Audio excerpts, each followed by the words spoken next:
Chapter 12. What I Saw of the Destruction of Weybridge and Shepperton. As the dawn grew brighter, we withdrew from the window from which we had watched the Martians and went, very quietly, downstairs.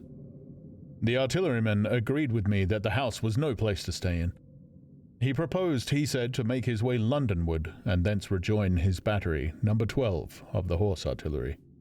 My plan was to return at once to Leatherhead, and so greatly had the strength of the Martians impressed me that I had determined to take my wife to New Haven and go with her out of the country forthwith, for I had already perceived clearly that the country about London must inevitably be the scene of a disastrous struggle before such creatures as these could be destroyed.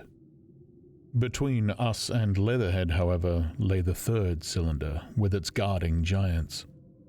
Had I been alone, I think I should have taken my chance and struck across country, but the artilleryman dissuaded me.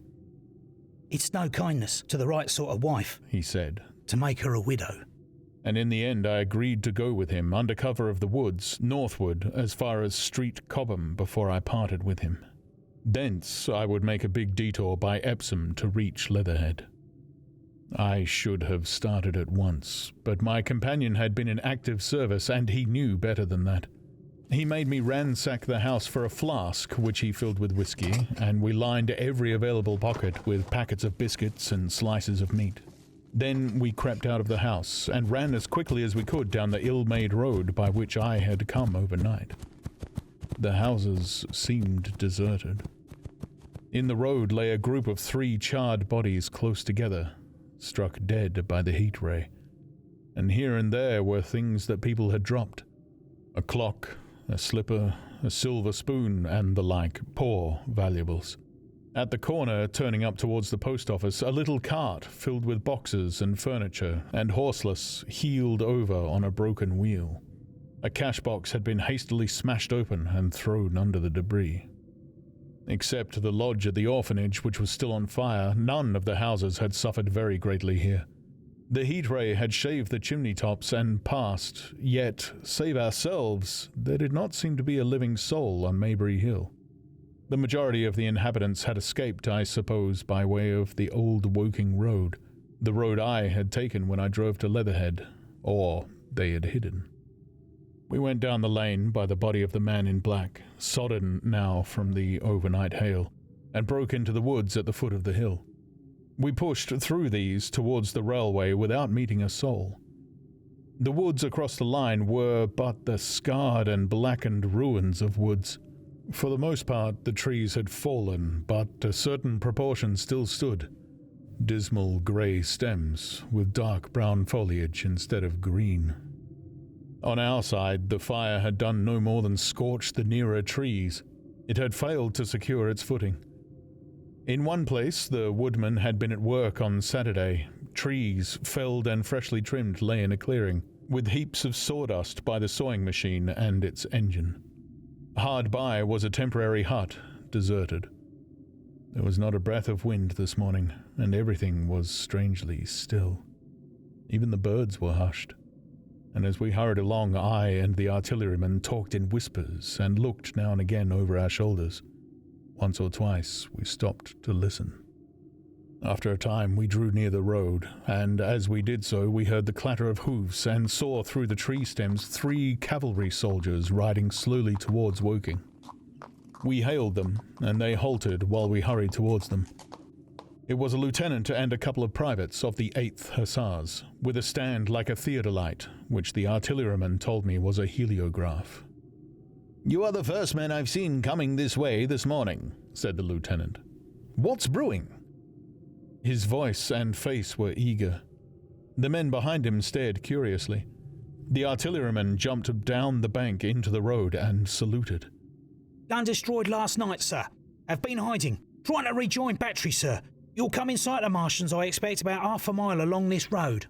"What the dickens are they like?" asked the lieutenant. "Giants in armour, sir. 100 feet high. 3 legs and a body like aluminium, with a mighty great head in a hood, sir." "Get out," said the lieutenant. "What confounded nonsense." "You'll see, sir. They carry a kind of box, sir, that shoots fire and strikes you dead." What do you mean, a gun? No, sir. And the artilleryman began a vivid account of the heat ray. Halfway through, the lieutenant interrupted him and looked up at me. I was still standing on the bank by the side of the road. "It's perfectly true," I said. "Well," said the lieutenant, "I suppose it's my business to see it too. Look here," to the artilleryman. "We're detailed here clearing people out of their houses. You'd better go along and report yourself to Brigadier General Marvin and tell him all you know. He's at Weybridge. Know the way?" "I do," I said, and he turned his horse southward again. "Half a mile, you say?" said he. "At most," I answered, and pointed over the treetops southward. He thanked me and rode on, and we saw them no more. Farther along, we came upon a group of 3 women and 2 children in the road, busy clearing out a labourer's cottage. They had got hold of a little hand truck and were piling it up with unclean-looking bundles and shabby furniture. They were all too assiduously engaged to talk to us as we passed. By Byfleet station, we emerged from the pine trees and found the country calm and peaceful under the morning sunlight. We were far beyond the range of the heat ray there, and had it not been for the silent desertion of some of the houses, the stirring movement of packing in others, and the knot of soldiers standing on the bridge over the railway and staring down the line towards Woking, the day would have seemed very like any other Sunday. Several farm wagons and carts were moving creakily along the road to Adelston, and suddenly, through the gate of a field, we saw, across a stretch of flat meadow, 6 12-pounders standing neatly at equal distances, pointing towards Woking. The gunners stood by the guns waiting, and the ammunition wagons were at a business-like distance. The men stood almost as if under inspection. "That's good," said I.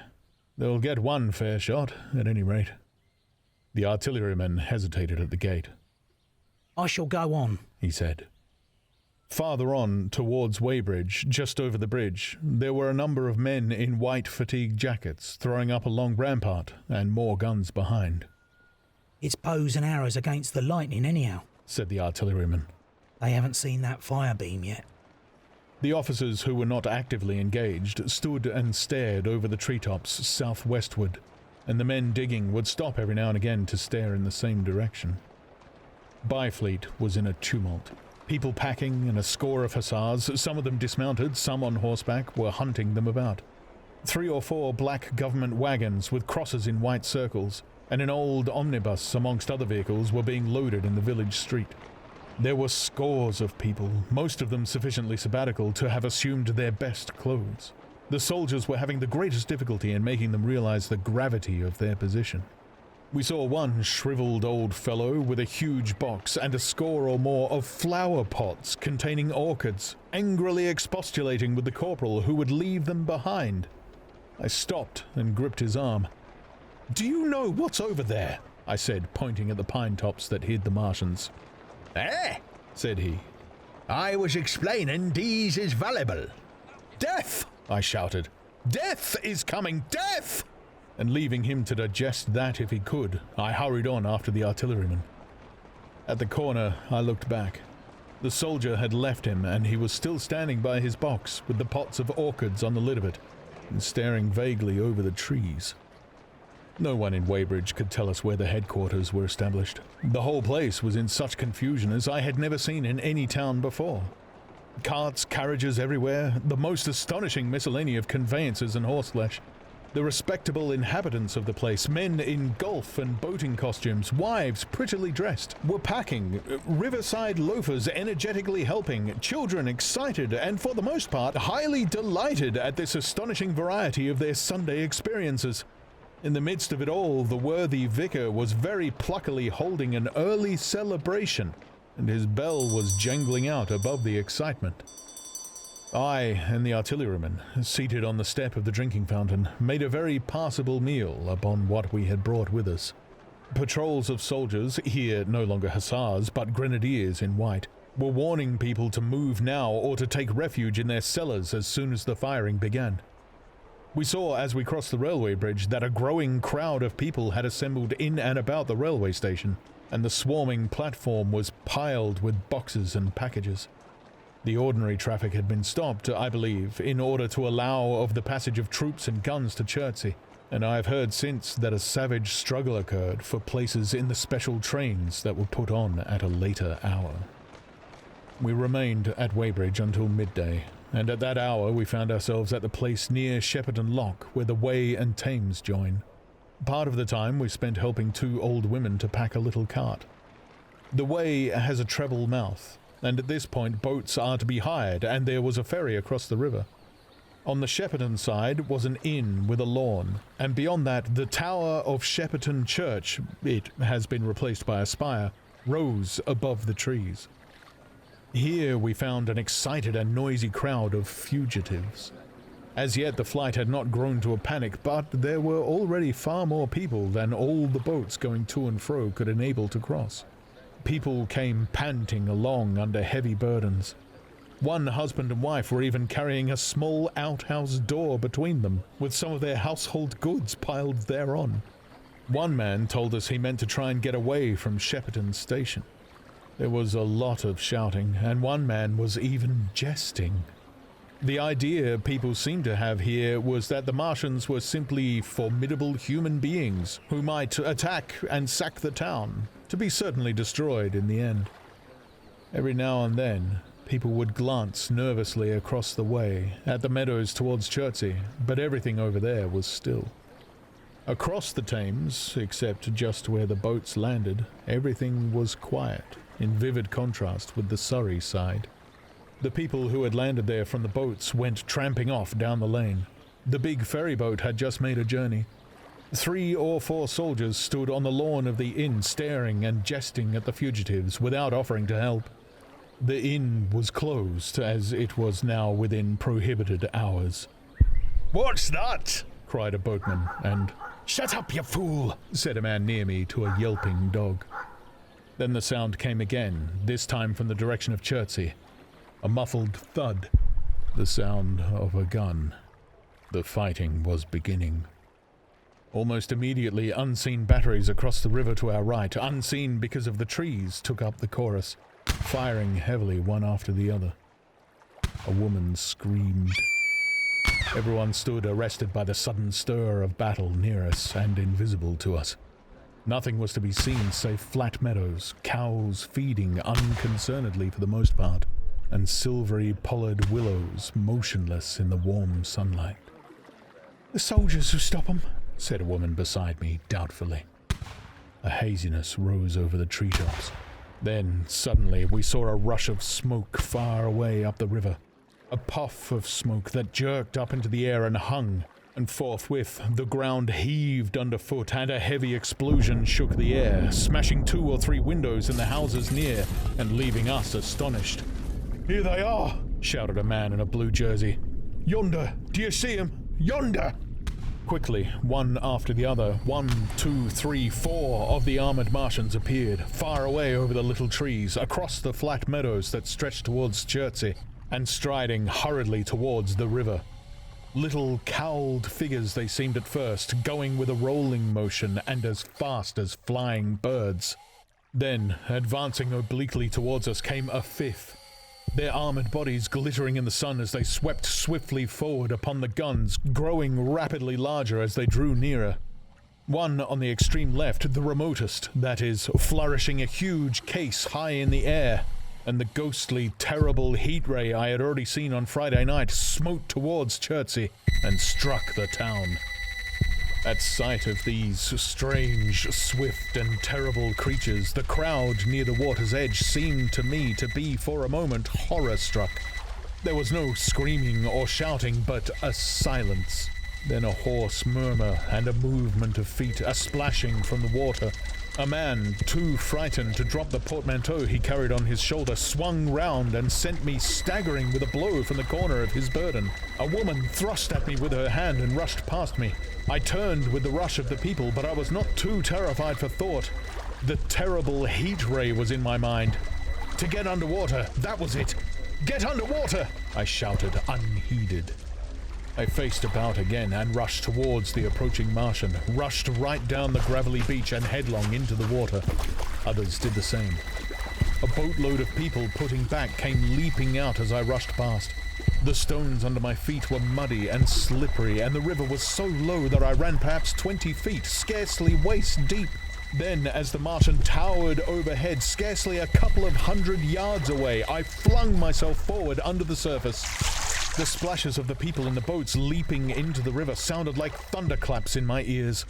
People were landing hastily on both sides of the river, but the Martian machine took no more notice for the moment of the people running this way and that than a man would of the confusion of ants in a nest against which his foot had kicked. When, half suffocated, I raised my head above water, the Martian's hood pointed at the batteries that were still firing across the river, and as it advanced, it swung loose what must have been the generator of the heat ray. In another moment, it was on the bank, and in a stride wading halfway across. The knees of its foremost legs bent at the farther bank, and in another moment it had raised itself to its full height again, close to the village of Shepperton. Forthwith, the 6 guns, which, unknown to anyone on the right bank, had been hidden behind the outskirts of that village, fired simultaneously. The sudden, near concussion, the last close upon the first, made my heart jump. The monster was already raising the case, generating the heat ray, as the first shell burst 6 yards above the hood. I gave a cry of astonishment. I saw and thought of nothing of the other 4 Martian monsters. My attention was riveted upon the nearest incident. Simultaneously, 2 other shells burst in the air near the body as the hood twisted round in time to receive, but not in time to dodge, the 4th shell. The shell burst clean in the face of the thing. The hood bulged, flash, was whirled off in a dozen tattered fragments of red flesh and glittering metal. "Hit!" shouted I, with something between a scream and a cheer. I heard answering shouts from the people in the water about me. I could have leaped out of the water with that momentary exultation. The decapitated colossus reeled like a drunken giant, but it did not fall over. It recovered its balance by a miracle, and no longer heeding its steps, and with the camera that fired the heat ray now rigidly upheld, it reeled swiftly upon Shepperton. The living intelligence, the Martian within the hood, was slain and splashed to the 4 winds of heaven. And the thing was now but a mere intricate device of metal whirling to destruction. It drove along in a straight line, incapable of guidance. It struck the tower of Shepperton Church, smashing it down as the impact of a battering ram might have done, swerved aside, blundered on, and collapsed with tremendous force into the river out of my sight. A violent explosion shook the air, and a spout of water, steam, mud, and shattered metal shot far up into the sky. As the camera of the heat ray hit the water, the latter had immediately flashed into steam. In another moment, a huge wave, like a muddy tidal bore, but almost scaldingly hot, came sweeping round the bend upstream. I saw people struggling shorewards, and heard their screaming and shouting faintly above the seething and roar of the Martian's collapse. For a moment, I heeded nothing of the heat, forgot the patent need of self-preservation. I splashed through the tumultuous water, pushing aside a man in black to do so, until I could see round the bend. Half a dozen deserted boats pitched aimlessly upon the confusion of the waves. The fallen Martian came into sight downstream, lying across the river, and for the most part submerged. Thick clouds of steam were pouring off the wreckage, and through the tumultuously whirling wisps I could see, intermittently and vaguely, the gigantic limbs churning the water and flinging a splash and spray of mud and froth into the air. The tentacles swayed and struck like living arms, and, save for the helpless purposelessness of these movements, it was as if some wounded thing were struggling for its life amid the waves. Enormous quantities of a ruddy brown fluid were spurting up in noisy jets out of the machine. My attention was diverted from this death flurry by a furious yelling like that of the thing called a siren in our manufacturing towns. A man knee-deep near the towing path shouted inaudibly to me and pointed. Looking back, I saw the other Martians advancing with gigantic strides down the riverbank from the direction of Chertsey. The Shepperton guns spoke this time unavailingly. At that, I ducked at once underwater and, holding my breath until movement was an agony, blundered painfully ahead under the surface as long as I could. The water was in a tumult about me and rapidly growing hotter. when for a moment I raised my head to take breath and throw the hair and water from my eyes. The steam was rising in a whirling white fog that at first hid the Martians altogether. The noise was deafening. Then I saw them dimly, colossal figures of grey magnified by the mist. They had passed by me, and two were stooping over the frothing, tumultuous ruins of their comrade. The third and fourth stood beside him in the water, one perhaps 200 yards from me, the other towards Laleham. The generators of the heat rays waved high, and the hissing beams smote down this way and that. The air was full of sound, a deafening and confusing conflict of noises. The clangorous din of the Martians, the crash of falling houses, the thud of trees, fences, sheds flashing into flame, and the crackling and roaring of fire. Dense black smoke was leaping up to mingle with the steam from the river, and as the heat ray went to and fro over Weybridge, its impact was marked by flashes of incandescent white that gave place at once to a smoky dance of lurid flames.